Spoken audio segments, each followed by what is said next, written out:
Hey there everybody, Brian Von Vier here. We are all the way at part 8 of What Stunt Did Your D&D Players Pull That Completely Derailed the Campaign? We were near the end of the campaign and about to face off with what was supposed to be the big bad evil guy. We were on the back of a mechanical bronze dragon, which was under the control of our NPC, ally magical item vendor, racing to escape from Tiamat, who had recently been summoned into our world. A massive wall of solid energy appeared before us, preventing us from escaping, and Tiamat was closing in fast. So my Chronomancer, which we all need more of, decides to send us all, Mech Dragon included, back in time 1 year. Once there, we stopped Tiamat from being summoned, rallied our allies to destroy the city that was run and wholly populated by the cult that was trying to summon her, and save the world. I swear that a part of our DM's soul died that day. After a handful more sessions, we reached the new and hastily concocted end of the campaign, and all forms of time travel were forever banned at our table.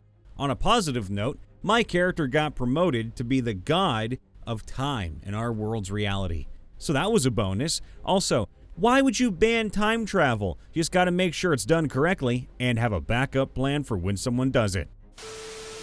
In the campaign I'm in, the party is searching for these legendary weapons that only the specific chosen one can pick up.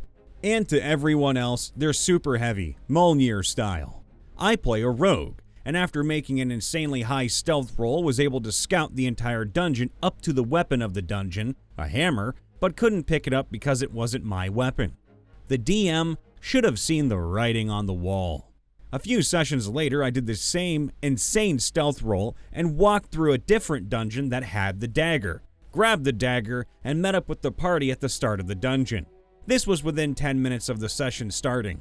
My DM had to scramble to figure out what to do with the session, as that dungeon was all he had planned. Are there sharks in the water? Sure, says the idiot that is me. I was watching a campaign and the DM put a blue whale in the ocean thinking the druid couldn't possibly pass her speak with animals and persuasion checks on him. Well, she did. She got the whale to absolutely decimate the ship they were fighting. How much damage does a whale do? Exactly as much as you want it. He took all the D10s on the table to roll for damage. My DM told us we could wander around and do whatever in the capital of the vampires. So both our clerics managed to get arrested. That's a great way to start that, along with my fighter who followed one of the clerics. Cleric number 1 asked for directions to the council, got there, sat waiting in line, got bored, and barged into the council chambers in the middle of a presentation. She then made a presentation of her own, while the other presenter attempted to hit her and failed. She talked about how the light of God would bless their city if she built an outpost there, and of course God would make sure that travelers were also blessed.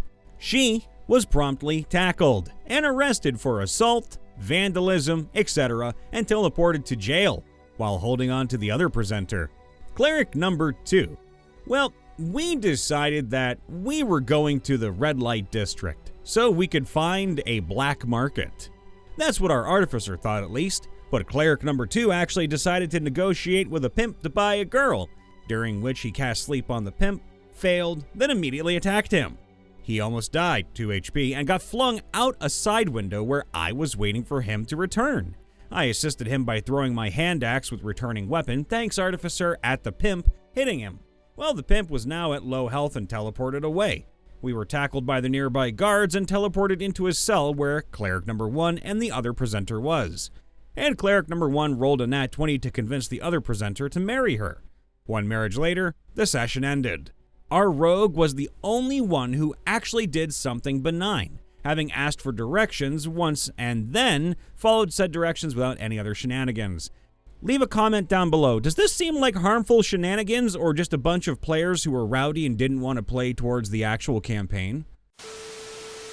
They were supposed to enter a walled city that had just fallen in a siege. It was night. It was cold and snowing. Cloaks were pulled tight with hoods up to keep warm. Soldiers were celebrating the victory and were very drunk. All they had to do was walk through the army of men as if they belonged. But no, that was too easy. First they started to crawl. This started to get attention. Then one of them started passing around a flask of poisoned wine. The last stupid thing was he started to talk. Although his language was correct, his dialect was foreign. When he realized his cover was blown, he started stabbing every soldier he found. Soon, hundreds of drunk soldiers were chasing them. They were caught and cut to pieces. They died. The game ended for them.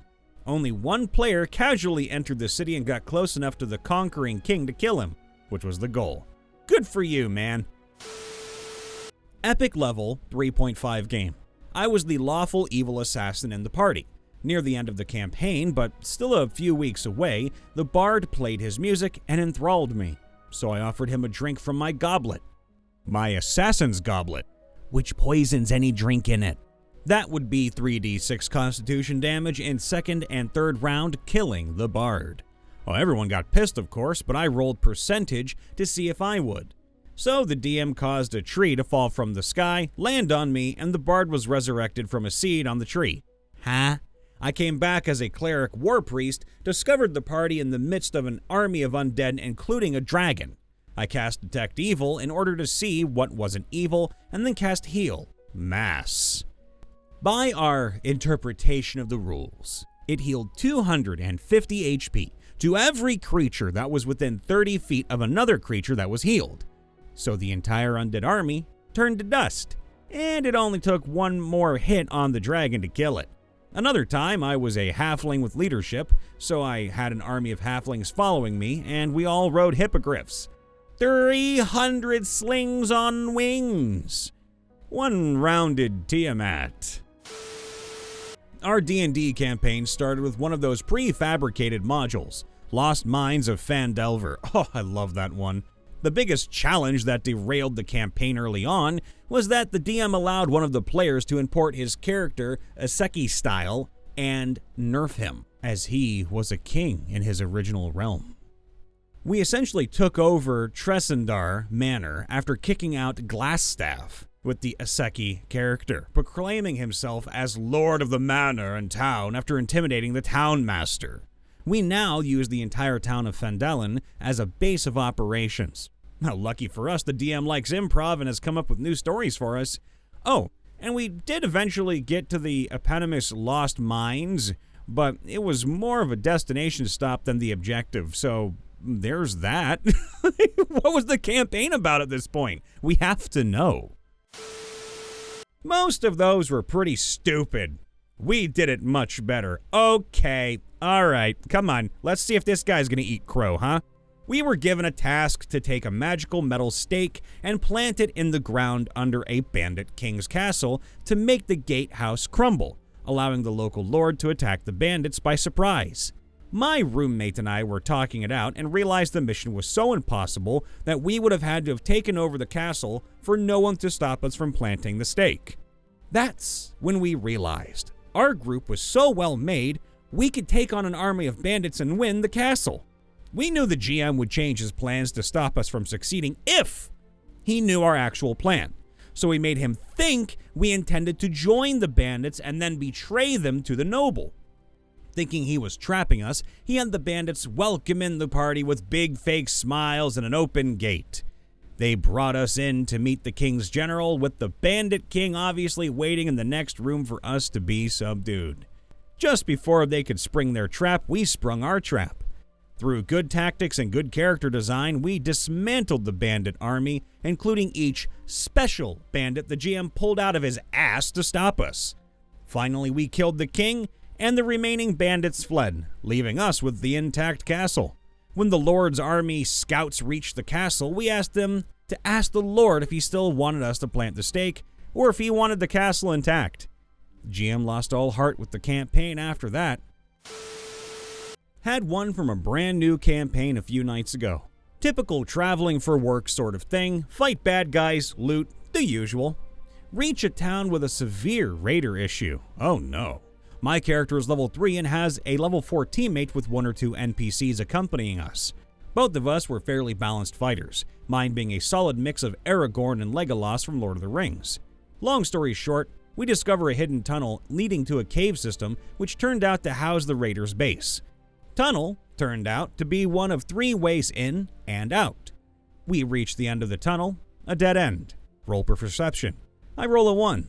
You can say with the utmost certainty that there are walls. Good job, man. Friend rolls, gets a nat 20. DM reveals there are 2 doors on either side of the tunnel. We have a map of the cave system and I strategize with my teammate.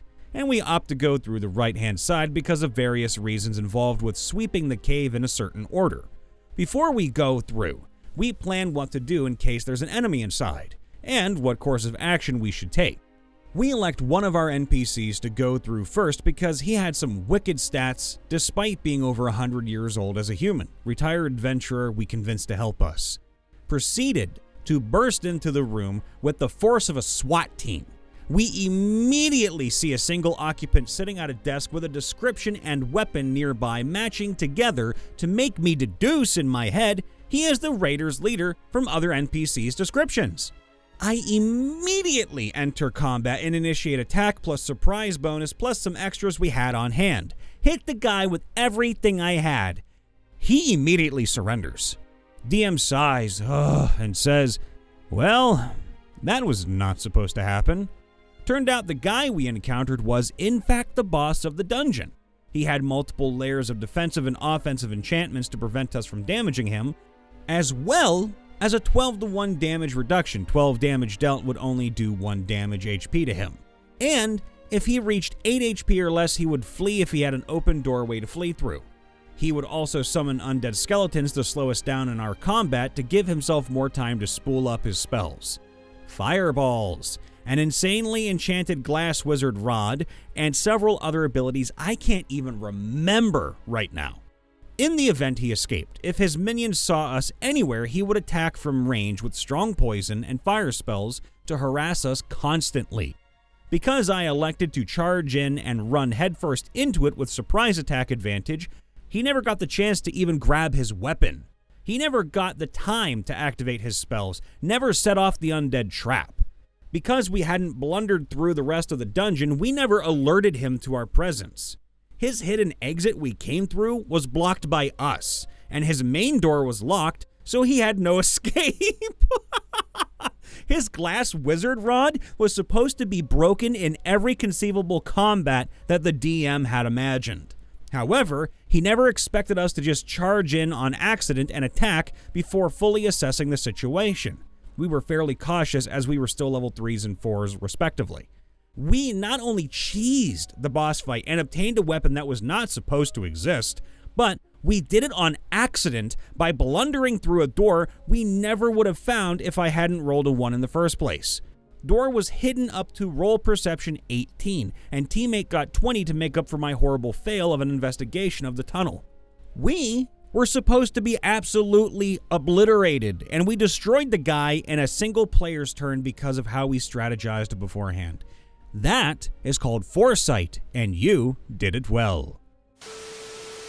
Hey everybody, Brian Von VA here, back at it again, checking in after the vid. Please, in the comments below, after you leave a like, after you subscribe, after you tell your friends around the world about us, let us know, what stunt did you pull, or that your fellow players pulled, that completely derailed a campaign that you were in, or that you ran?